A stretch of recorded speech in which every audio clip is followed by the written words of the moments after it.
Good evening and welcome to the November 23rd edition of the Gold Goats and Guns Market Report. Sorry, wrong thing. Live stream. Gold Goats and Guns Hour. It's here. It's YouTube and Periscope. I don't even know what I'm doing right now. Sorry, nearly had a catastrophic meltdown while getting set up earlier, involving a falling lamp, a monitor, and a cup of coffee. If the coffee had fallen in the wrong direction, there wouldn't be a live stream tonight. So better late than never, or better late than no computer at all. So let's get started with the affair for the evening. So got a blog post up on goldgoatsandguns.com right now, saying, well, forget Nord Stream. Turkstream is the real prize. I want to talk about the inauguration of the Turkstream pipeline that occurred the other day, just before Thanksgiving. I hope you all had a great holiday. I know we did. It was small. It was just the four of us. It was just me, Camille, my daughter Sophie, and Camille's nephew Arthur. We had a good time. Camille smoked a turkey. It was fantastic. There was bread, which I don't normally get to eat. So, well, let's just say that it'll be a little painful for a couple days, but it was well worth it. And then we played games for the rest of the afternoon and just had a lovely evening. And it's what the holidays are supposed to be about. Too bad Camille's parents couldn't get down here in time for the winter, but we'll make it up at Christmas. So I hope you all had a great time with your families, friends, or whomever you spend your holiday with. I've in the past spent my Thanksgiving with every one of my friends in town and their families, doing all sorts of crazy stuff, like having 16, 18 people and a keg of beer and the whole 9 yards. And we've had everything as small as yesterday. Everything in between. Thanksgiving is one of my favorite holidays because it's not in any way, manner, shape, or form related to state aggrandizement, and that makes me really happy. It's just about reminding each other about what it is that makes communities function.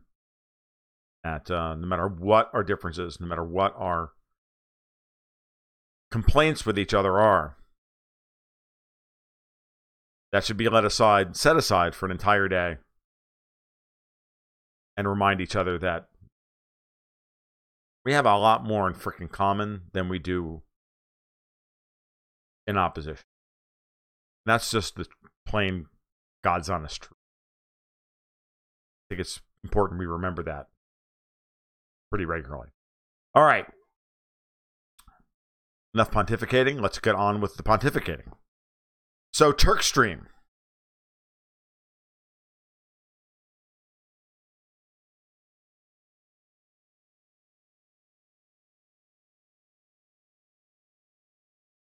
So let's talk Turkstream. I'm wondering. Yeah, it is. The stream is going just fine up on YouTube, by the way. I'm looking at 14 people right now, and things are coming through just fine. So I'm not sure what you're seeing on your end. But let's go forward. Turkstream. Putin and Erdogan. Russian President Vladimir Putin, Turkish President Recep Tayyip Erdogan inaugurated the first train of the Turkstream pipeline. The final underwater pipe was laid the other day. They had a big to-do about it. And I've got a blog post up on my blog over goldgoatsandguns.com right now that goes over the significance of this. And I think a lot of it is lost on people about how significant putting this together, and literally from soup to nuts, in a little more than 2 years. The initial contracts or memorandum of understanding for Turkstream were signed in October of 2016. It's November 2018, and they've laid 930 kilometers of pipe. And now they're going to lay the overland section, which is the easy part. And they ran that underneath the Black Sea.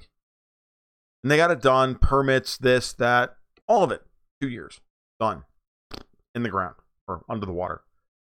It's simply a stunning achievement as to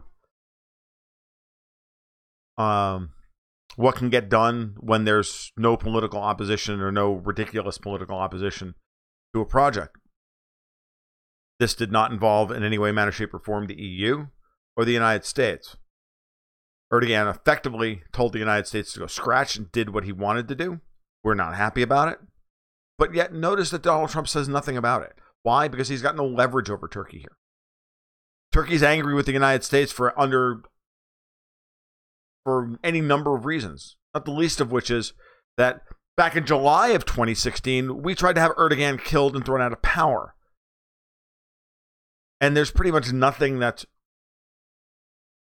Trump can do to stop any of this.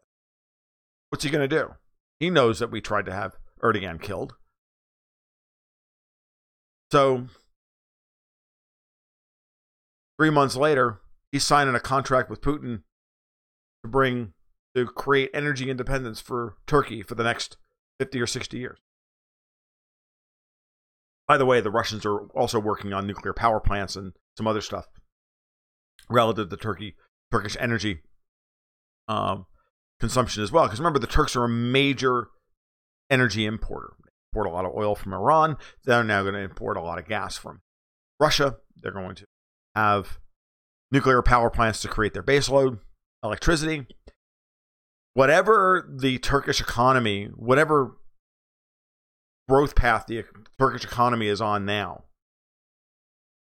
that slope will rise radically over the course of the next decade as all these projects come to bear and their efficiencies and comparative advantages begin to filter through the economy. And there's nothing the United States can do to stop this.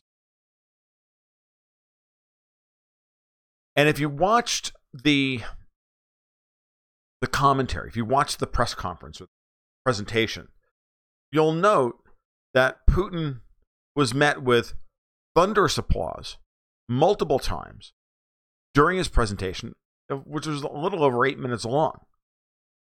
Because Turkey understands how important this is and understands just how badly the West has treated Turkey in the last few years. Not the least of which is that they fomented a civil war in Syria and created a massive refugee crisis, which, look, at the beginning of this, Erdogan was along for the ride because he was going to get he was promised most of northern Syria and the opportunity to wipe out the Kurds. So this is a major piece of geopolitical kit. It's a major turning point in the history of the region because it effectively signifies that Turkey and Russia have become strategic partners, even though Turkey is still in NATO. Erdogan, by dripping out in classic James O'Keefe style, classic Andrew Breitbart style, drip a little bit of this about Khashoggi, drip a little bit more. Oh, we didn't kill him. It just was a disagreement. Drip, no, it really wasn't. MBS wasn't involved. Drip, yes, he was. The more this happens, Erdogan has the Saudis dead to rights. He does not want the Saudis to be in charge of the Sunni world. That's what he's playing for here. And the United States is completely neutered. Because the United States needs Turkey to be able to continue putting pressure on Iran, which the Turks are undermining at every step of the way. And they undermined it the last time that Iran was thrown out of the SWIFT system and sanctioned to hell and gone. There's a lot going on here. And Erdogan is sitting in the catbird seat. He may overplay his hand. See. But he's sitting in the catbird seat to get everything he wants out of everybody. Because he can actually play both the deep state, which wants MBS out of power, and Trump neutered, if not out of power, against Trump, Israel, and MBS on the other side. Turkey's got both of them coming to his door, coming to their door, right? Erdogan has both of them coming to him. because he wins no matter who loses, he wins. Because Saudi Arabia is losing face. The deep state is pushing to get the Saudis, to expose the Saudis for who they are in order to try and get MBS out of office. And then they can turn around and say, see, he wasn't really a reformer. Everything was really fine before. It's actually all the problems with Saudi Arabia are all MBS's problems. We get rid of him. We go back to the way things were before, which means the CIA is going to control. Got it. Or on the other hand, you've got Trump, who's continuing to wed himself to MBS and like acting like an idiot, saying thank you to Saudi Arabia for cutting oil prices. Like the Saudis have anything to do with the marginal price of oil right now.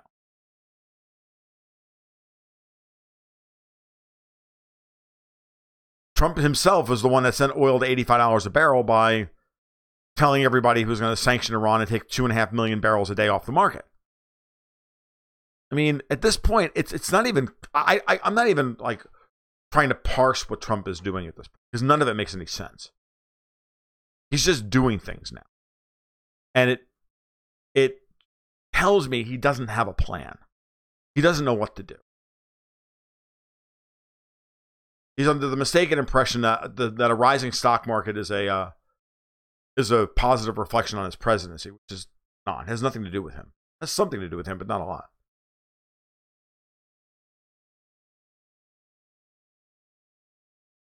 So Erdogan is going to push here, and along with Putin, because remember, you've got this happening. At the same time, Putin wants Israel secure, but toothless. Right? And I really do think that that's what Putin wants at this point.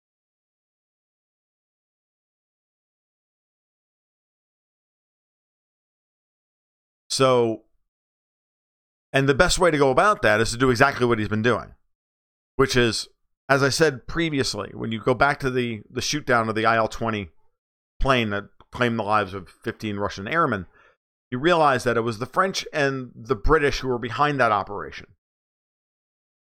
The Israelis had to be blamed for it, because otherwise then Russia would be accusing NATO members of trying to start a war, and that would create all sorts of havoc, which is exactly what the French and the Brits wanted,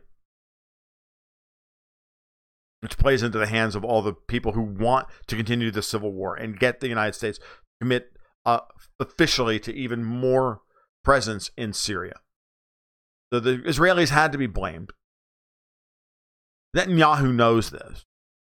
Putin knows this. And Putin, in response, had to send S-300s in and put up an effective no-fly zone, because he had to stop the false flags. He had to stop the possibility of further escalations, further false flags, and everything else. So all of that stuff had to end. That's why we are where we are.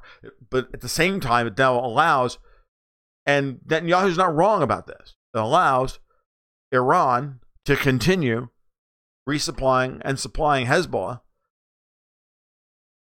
and the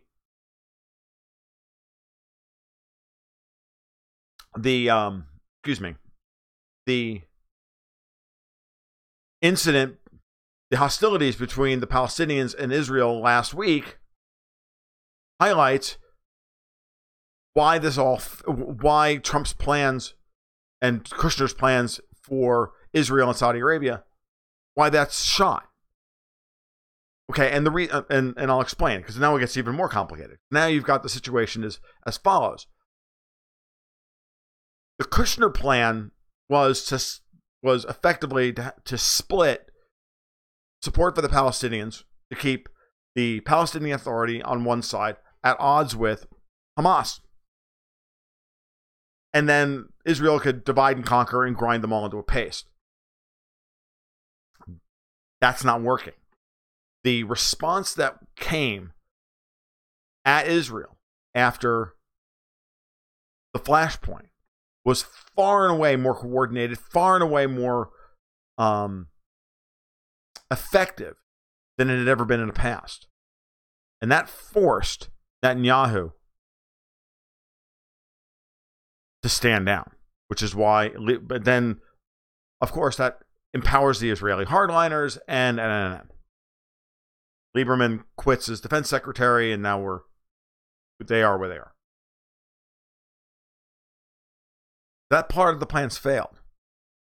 The other part of that plan is that the Saudis are going to lead an Arab NATO to be an antipode to Iran.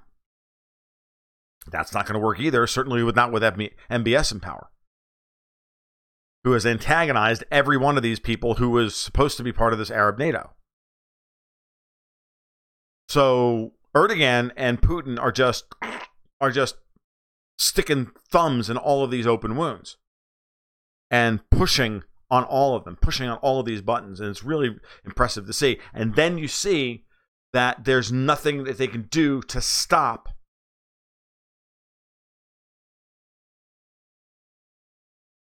things like Turkstream being built.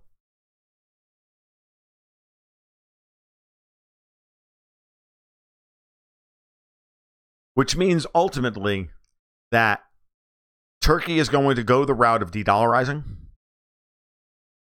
Turkey is going to use the Russian blueprint for de-dollarizing their economy. The reason that the Turkish lira, I've said this before and I'll say it again and I'll continue to harp on this point. The reason the Turkish lira blew up earlier in the year was because, one, we wanted it to. So you unleash an army of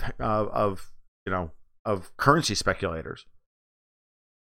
All you have to do is start pushing on a market that everybody looked at saying the Turkish lira has got to implode. You start pushing on it and the whole thing falls apart. You create a bevy of headlines and then the whole thing just takes over from there. Fear and greed take over and markets explode. You get Goldman coming out saying 7.1, that's the target. That's when the Turkish banking system falls apart. Like, that's when you want to go along the Turkish. Goldman's going to go along the Turkish. Whenever Goldman tells you what their price target is on something, that's usually your moment to go the opposite. So the Turkish lira broke down because of the massive amount of dollar-denominated corporate debt that the Turks are carrying. And a lot of it is due to roll over this year, next year, and into 2020. So a lot of it has to be rolled over. There's a tremendous real demand for dollars because of a massive synthetic short against the dollar, because all that dollar-denominated corporate debt is effectively a synthetic short against the dollar. These guys have bought dollars and they're going to have to continue buying more of them. Synthetic long. Yes, synthetic short against the Turkish lira, synthetic long against the dollar. And that's why the Turkish lira blew up. And then as things have calmed down and as the Turks have implemented strategies to deal with the acute portion of the crisis, the Turkish lira has come down. It's now back down to trading about 5.3. There's no guarantee here that it won't spike again later. It could very well happen. There are going to be moments of weakness in the Turkish lira over the course of the next 2 years. But with Russia and China and Iran all willing to do business now with Turkey in their own native currencies, then the dollars that are coming into the country can be used to deal with the debt. And the Turkish central bank can go out and get dollars when they need them. China's got a shit ton of supply of them. So it's not like it's particularly difficult for this to get done. Not going to be easy, but it can be done. And it's the same thing with the Russians back in late 2014, all through 2015, swapping out dollar-denominated debt in the oil and gas sector, mostly Rosneft and others, and Gazprom, with now either euro or ruble denominated debt, or that debt was all just retired and then had to be reissued in either local currency or euros or whatever. The Russian gas sector now has exposure to the euro, but since the euro is falling, that's actually a really good thing for the Russian oil sector. So yeah, when you look at all this, you've got Putin and Erdogan, like literally, you have the guy who has run the blueprint of how to de-dollarize an economy, advising the guy who's about to de-dollarize his economy.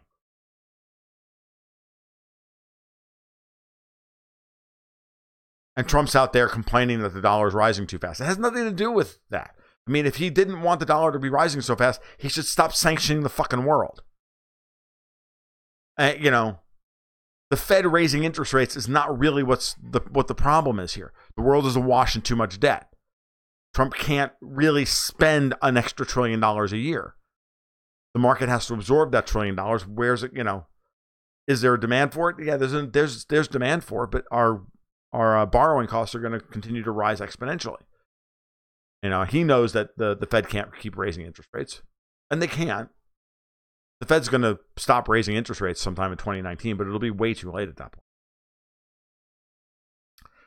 So Turkstream's a real prize here, because Turkstream, the second train of Turkstream, which they started working on, I would presumably yesterday, is going to go right up to the Turkish border with Greece, and that's going to supply most of Eastern Europe. Now, the European Union can complain, bitch, whine, and moan about it, but I think at the end of the day, the way it's designed, I don't think they will be able to, because the pipelines themselves that go to the various countries, I think they'll all be structured with joint ventures with the local countries. Therefore, you know, transiting into the EU, the EU's rules won't apply. I'm sure that's how Gazprom will structure it, and everybody wants a piece of that train. And to be honest with you, those are the only two we're talking about right now. But Turkstream could easily be 4 full trains at nearly 16 billion cubic meters of gas per year. So in essence, Turkstream could wind up being bigger than Nord Stream 2. And yet still, the EU will need that and Nord Stream 3 over the course of the next decade. The Dutch are winding down the big Groningen field that's been supplying gas to Europe for half a century. Its output is dropping rapidly.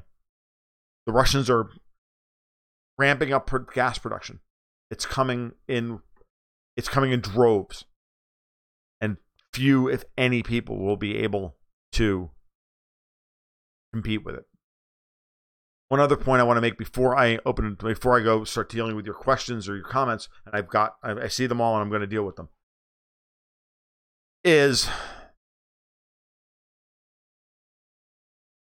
the Russian ruble is not responding to this drop in oil prices. I don't think anybody's talked about this.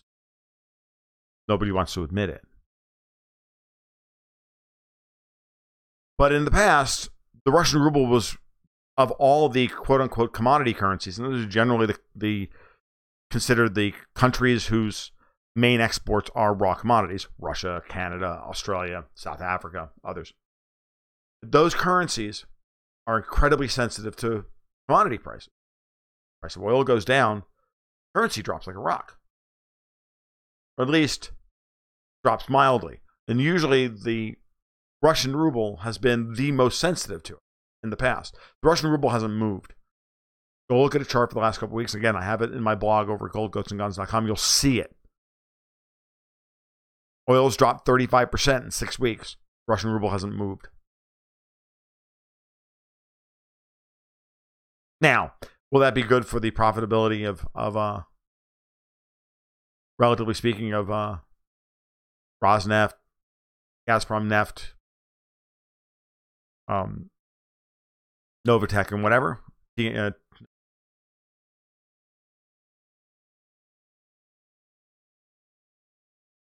Lukoil, others? Yukos? No, it won't be. But, at $85 a barrel was way above what they were projecting, budgeting anyway, so who cares? But it will be great for the Russian economy, because now we've got a major drop in the price of oil with no incipient inflation built into the mix because the currency blew up by 40%. Stability is the path to reserve asset status. I say it again, stability is the path to reserve asset status.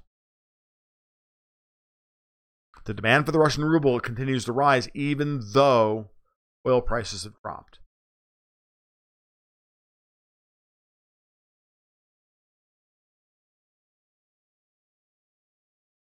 Currency traders were talking about the Russian ruble hitting 80 again a few weeks ago because of, the price of oil would have to drop, and it's already trading at 65 because of sanctions, this, that, and everything else. No, the reason that the ruble dropped into the 60s is because, versus the dollar, is because of sanctions.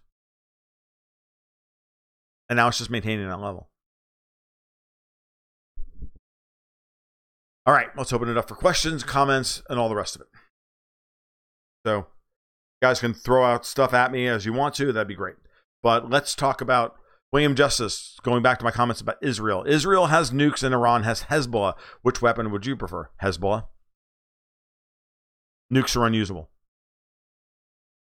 Nukes are a deterrent, which is why Israel will not be overrun. But I'd rather have Hezbollah. Hezbollah is a part of the entire culture of Lebanon. I'd rather have Hezbollah. Nukes are useless.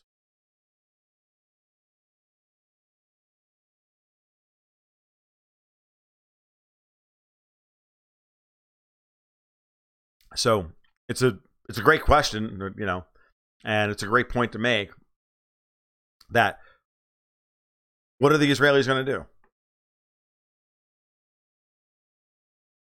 They can't nuke Tehran.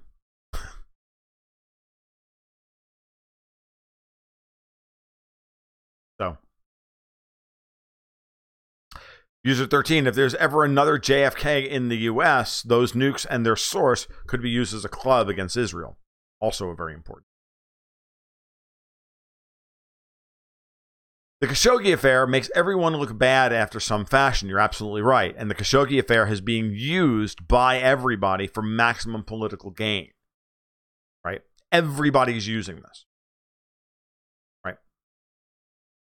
Erdogan is using this as a means by which to get independence, political and energy independence from the United States.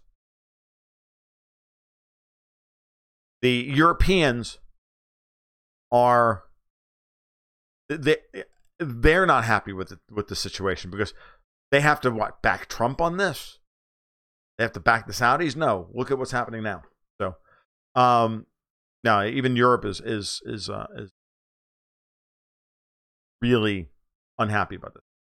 Will K asks me, can you handicap May getting her Brexit deal through Parliament? I can't, but I will. Ready? It will pass. I agree with Alexander Mercouris on this. Yes. Sucks. It's terrible. Horrible plan.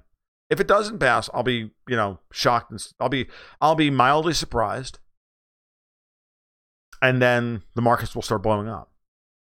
Currency markets will certainly start blowing up because at this point, the markets are projecting that Europe will get everything they want. That's the only reason that the euro is still trading at $1.13. Europe has won in every way over Brexit. They have made a mess of all of it. When you see people like Dominic Raab say, I would rather cancel Brexit than this deal, which was the whole point. Negotiate a deal so fucking awful that the people would rather just stay in the EU. And that was the point. That's exactly what Theresa May did. That's exactly what she was put in office to do. That's exactly what she was put in. That's exactly why she called for snap elections last year and then didn't campaign. And when she did campaign she campaigned on shit that would alienate as many people as possible to make the Tories look bad. No. If the Brexit deal goes through, the pound will rise slightly back up into maybe the one. What was it trading about? 137 right now. Hold on for a second. Pound close that day. 128. Sorry, I was going to say I thought it was 127. No, you'll see it move back up to about 133 or so, and then it'll collapse. It'll collapse alongside the euro. Once this deal passes, Britain's now tied its fate to the EU, and the EU is toast. You will see a spike in both of them in the short term up towards near-term resistance, and then the short sellers will come in, cap the price, and drop it. Because at that point, Italy comes back on the scene. Salvini will do everything he can to undermine the euro. And I mean that dead serious. I'm half convinced at this point that Salvini knows exactly when to say what to piss off everybody in Brussels, including all this, because he understands how the markets are working. Watch him very carefully. Bill Blom. Theresa May equals Paul Ryan, a globalist insider set up to destroy him. Absolutely. Absolutely. Are there enough Eurosceptic Brexiteers to stop a bad deal? No, that's the problem. See, here's the thing. They're the ones who are going to turn. They're the ones who are going to disappoint you. Because they're scared to death of Jeremy Corbyn becoming prime minister. And May is going to use that against them. It's already using that against them. Then the arms will get twisted. Then the bribes will happen. Then the families will get threatened, and the whole rest of it. Alexander Mercouris the other day brought up a perfect point about Michael Gove. Said Michael Gove could have ended this deal tomorrow, but he would have had to quit. He's not a wealthy man.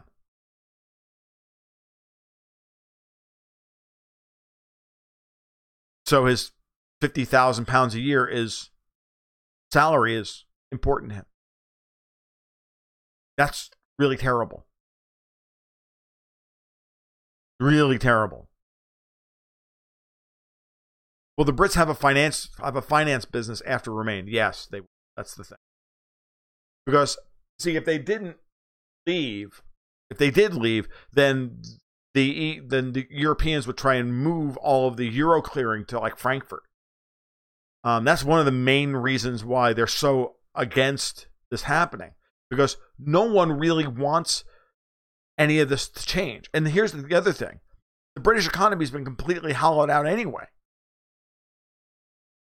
I mean, some of the Remainers complaining about Brexit are correct in that this, City of London financial clearinghouse stuff is a major portion of British GDP. And that all goes to Frankfurt. London implodes. And then they've got to rebuild an economy that's been hollowed out for years and been running on the profits of that industry for decades now. You take that away, it will be bad for them in the short term, but it will be necessary. That's how bad things are. So, great question, Mark Bogosian. It's an important point.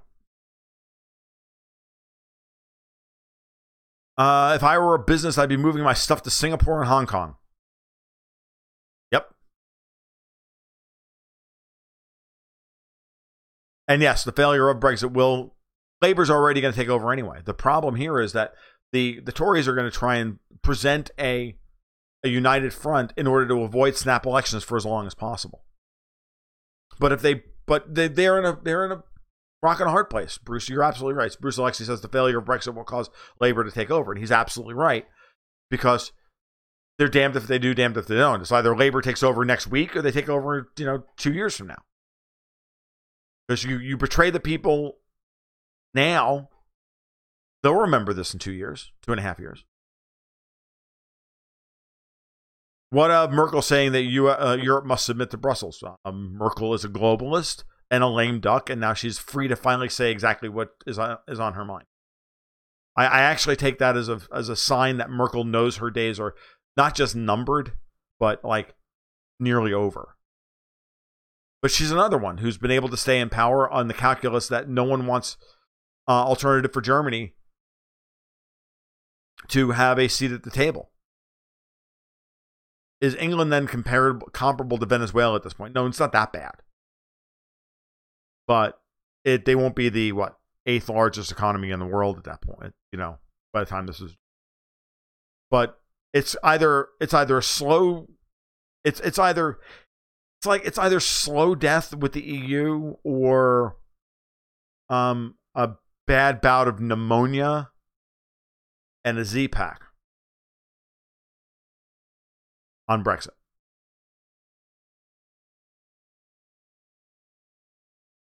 Globalism versus nationalism is the only real choice we have. Labour takes over, who becomes PM. At this point, it's Jeremy Corbyn, but I don't see him ever getting anywhere near the reins of power. I see the British deep state making sure that he is nowhere near the reins of power after the vote. He'll lead the vote. He'll win the vote, and then he will be very quickly removed from the scene. How long does tariffs between China and the U.S. last? For as long as Trump's in office.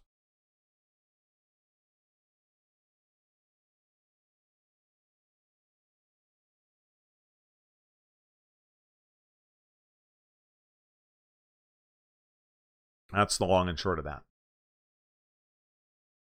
I am firmly convinced that Jeremy Corbyn will not take power. I don't know. I don't know British politics that well. I just know that he or she will be a clone of Tony Blair. That's what they want. They want Blair back in power, or Cameron. So some version of that person, I don't, ask a Brit, they'll know. I don't. What do you think about Mueller turning over Corsi? I mean, I've never really thought very much of Jerome Corsi in the first place, so. I think Mueller's grasping at straws at this point. He's looking for whatever he can get, and that's that. No so user 13 on my point, no pro-Palestinian politician will ever take power. Find the pro-Zionists in labor, that's your answer. Very astute point.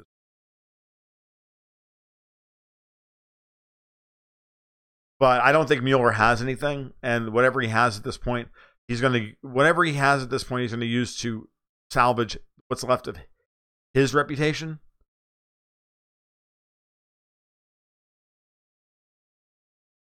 More than anything else.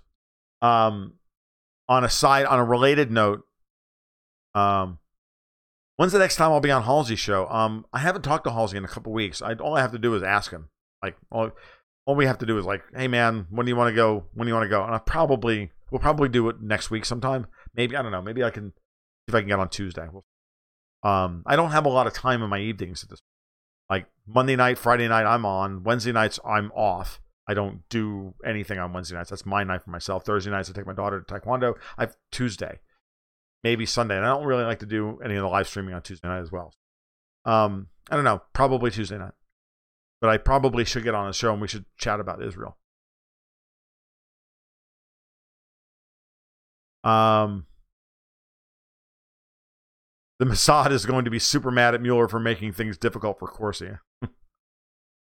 Gove carried a lot of the deep state's water. I have to agree with that as well. So he did exactly what he was supposed to do as well. He made it look like he was in opposition to all this, but what he really did was... Is the Soros-Zuckerberg feud real? I don't think so. At all. I think that Soros has been manipulating all of the social media stuff in order to get exactly where he is right now. No. And I think they're looking to get rid of Mark Zuckerberg so that they can have complete control over Facebook without him, and he gets to be the fall guy for all of Facebook's antics. Reset the stock price, then move forward. But Facebook's stock price at this point looks like Enron's. So. If Mueller has something real on Trump, it would have leaked out weeks before the midterms. Exactly. Not on the Brexit topic, but thoughts on the attack on the Chinese consulate in Karachi. To be honest with you, I haven't really followed it at all. So I can't answer. I can't even venture an opinion, to be honest with you. How long into a currency reset? I don't make predictions like that. Martin Armstrong does. I don't. I know that we're getting towards a point where I think Armstrong is right. If there's something from Martin that you need to read, I think you should read his blog this morning about Goldman Sachs. He's been saying for a while now that Goldman peaked in 2017, the stock did, and that Goldman is now is very close to being removed as the movers and shakers, and the vampire squid that runs the world, because they have been for a long time now. That's why I don't take a lot of stake in the whole Rothschild thing. I'm like, no, like I'd rather look at the villain right in front of your face, Goldman Sachs. That's the real one. The Rothschilds in my mind, and I'm sorry if this offends people, but in my mind, they're last century's villain. This century's villain, Goldman. Goldman's now got three different countries filing lawsuits against it for corruption. Now we're at the country level. We're not like companies or individuals or anything. We're talking about 3 different countries now. And it's, Blankfein resigned because he was involved with 1MDB. Armstrong was talking this morning about Gary Cohn, probably had to resign from the Trump administration because he's about to be indicted for something, or I think he's named in another lawsuit. Okay, so I see this afternoon that there's this whole discussion about whether or not Trump's actually been going after Steve Mnuchin or not. With the smoke, there's fire. Trump will deny it, but truth of the matter is that, again, Trump is in a position where he has to start making radical changes to both his foreign policy and his cabinet and everything else in order to get rid of the people who are the fucking swamp. And Mnuchin is the big one, because Mnuchin is running Treasury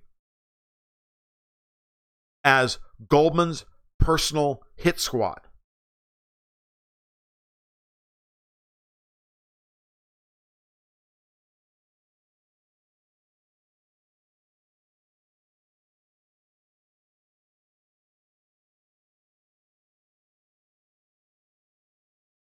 So, and yes, Mark Bogosian, they did take out Lehman.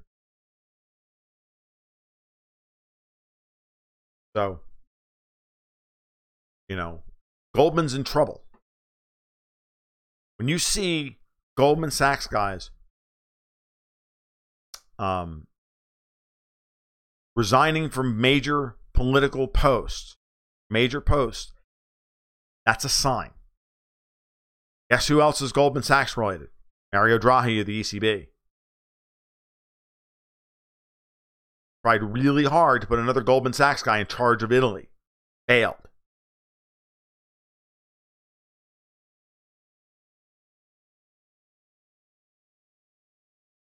So, if Trump wants to get reelected in 2020, he's got a couple of things he needs to do in the course of the next few weeks. He should throw open all the FISA documents, piss everybody off. He should get rid of Mnuchin. He should clean out his cabinet. All of them. All of these rhinos, all of these guys, these GOPE guys that he went along with, not knowing how bad it was. All got to go. Joanne Leone. Good evening, Joanne. How are you, love? Mueller's team, and with Mueller being the figurehead, by the way, settling old political scores for the drivers of the investigation, bankrupt and scare some old right-wing conspiracy enemies of the Clinton network, guys like Corsi and Roger Stone and the rest of them. That's as good an explanation of this as I've heard. That's really actually quite astute. So kudos. Yeah, I wouldn't be shocked either if Mnuchin is sacked sometime in the next couple of months.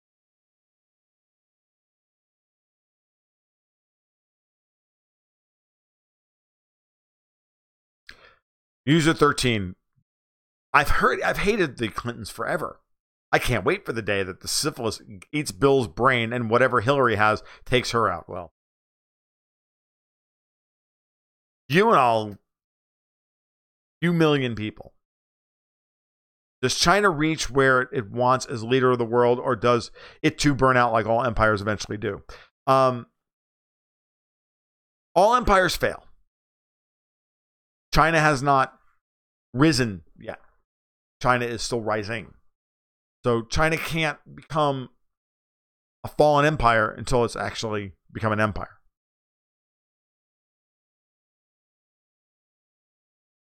So what you have to watch is the transition as the U.S. empire fails, because the U.S. empire is still massive. There's still a lot of capital here. There's still a lot of capital to flow into this country. Got to go flow out of Europe and Japan first, and then flow into China and others. And I'm telling you, the Russians are going to see a lot of that capital. Watch the Russian ruble. See if it's able to maintain relative stability as things break down in Europe. That's a measure of capital inflow. Capital inflow into Russia has been strong for the last few months now.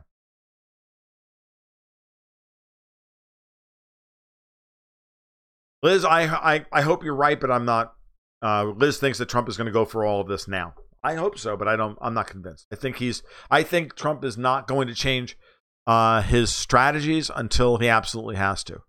But I also think that there's a lot going on behind the scenes that are setting up for what looks very similar to my grand bargain in the Middle East. But it's not Trump that was pushing for it. Putin. Putin is the one who's going to put the grand bargain I had on the table. I've been talking about for over 2 years now, about 2 years now. I think it's Putin who's going to be the one that drives Israel, Saudi Arabia, and the United States into that arrangement. The Arab NATO will never happen.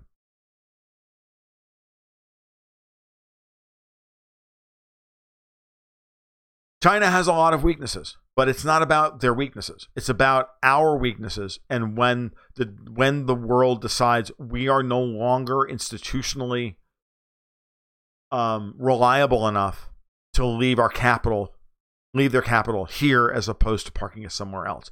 That's the key. That's what you have to understand. It's not about, because massive capital inflow takes care of a lot of problems. The world is awash in money.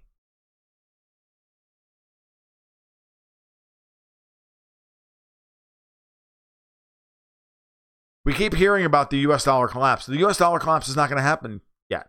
It's going to happen. It's not going to happen now. And it's not going to happen all at once. Actually, I don't think the US dollar is going to collapse per se. I think what we're really going to see is first a rising dollar wave, and then we're going to see a kind of slow grind out and in the 20s, and it's going to be a stagflationary environment, similar to the 70s. What does the U.S. look like after the empire is effectively over? 4 or 5 different countries.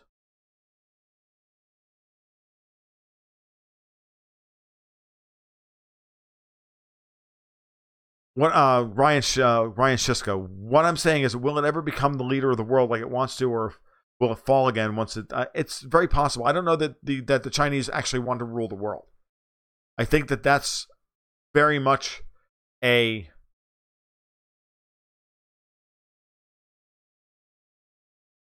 I think that's very much a construct of the U.S. wanting to paint Russia and China and Iran that way, because that's the way we view the world.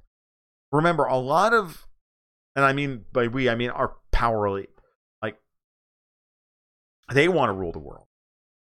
So they project that desire onto everybody else who rises to meet the challenge just presented by them.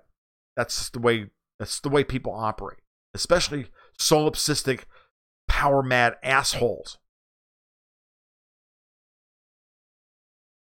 But you never thought I'd use that particular phrase. That one sits in the back of my brain all the time. And I think that that's the thing you have to kind of attenuate when you're talking about this stuff. I don't see that the Russians and the Chinese necessarily want to rule the world. I think every one of them sees the world's reserve currency as a terrible burden. The world may want a world's reserve currency. But the individual countries, I don't think want it. I think we've invited it because we inherited it from the Brits. But now we see that it's a terrible burden. I think Trump sees that it's a terrible burden. I think he understands that. But I don't know that Trump is smart enough or with it enough to allow it to happen. Because he sees the massive advantage that it confers on us as a means by which to rebuild the quote unquote productive capacity of the United States. I think that's part of his plan. I think that's the way he's thinking this. I don't consider that to be like the right way to think about the world, but I think that's what he's thinking. I may be wrong, but that's what I think.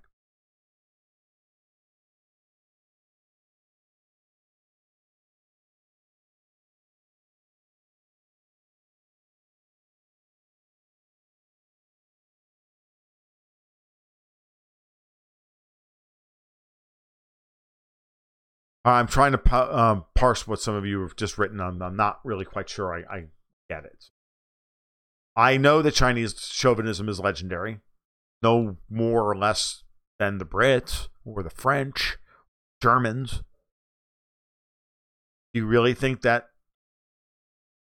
I mean, seriously, dude. Let's talk about the arrogance of the French or the British. Or the disagreeableness of the British. Let's really think about this, okay?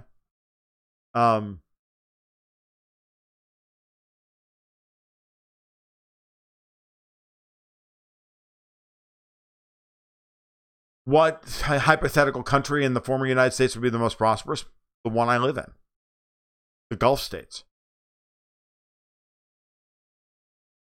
Where the productive capacity of this country actually lies. It's where most of the oil is. It's where all the naval bases are. It's where all the military assets are. It's where it's the South, man. If I was a wagering man, would I bet on China or Russia or what? Versus their positions that they're in today? What's the time frame of the bet? This year, next year, 10 years from now, 20 years from now? 15 years from now, I'm betting on China. But I'd rather bet on Russia. Because I think there's more upside to Russia than there is to China. 100 years. 100 years is too far along. 100 years is too far out in the future. It's a whole cycle. Too far out. It won't be either of them in 100 years. It'll be somebody else in 100 years.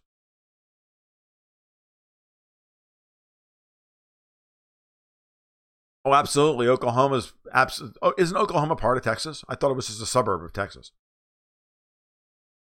There you go. 20 years I'm betting on China.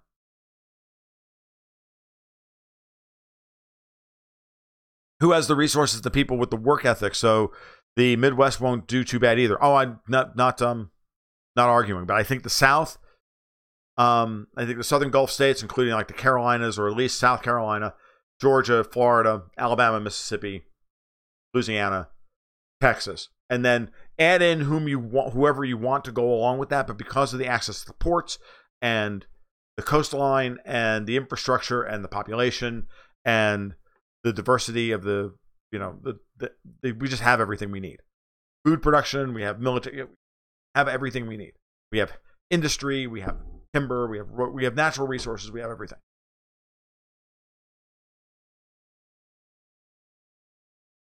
Because the Chinese aren't communists, Will K. The Chinese Communist Party is as communist as the Democrats.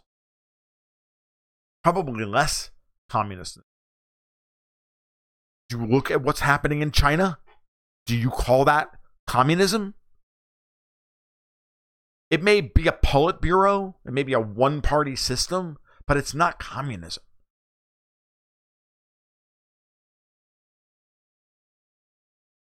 It's not.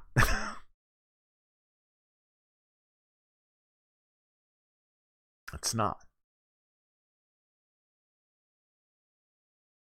Look past the label.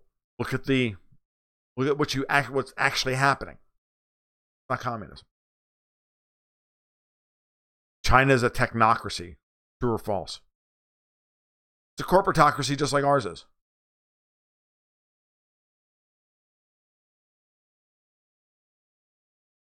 I'm not saying they're doing it right. I'm saying that I'm saying they're not communists. Are they doing it right? No, they're not. Not at all. I'm a libertarian. You want my opinion? Or do you see? Here's the thing. Think of it this way. I say this all the time. In the race for global capital, in the war for global capital, you don't have to be good. You just have to be better than everybody else. At the end of the day, all you have to be is the guy who's the least bad, and you'll get all the money. Because that's what money does. It flows to the place where it can be utilized best. Even if that place on an objective level sucks. As long as it sucks a little bit less than everybody else, well, then that's where all the money will flow to.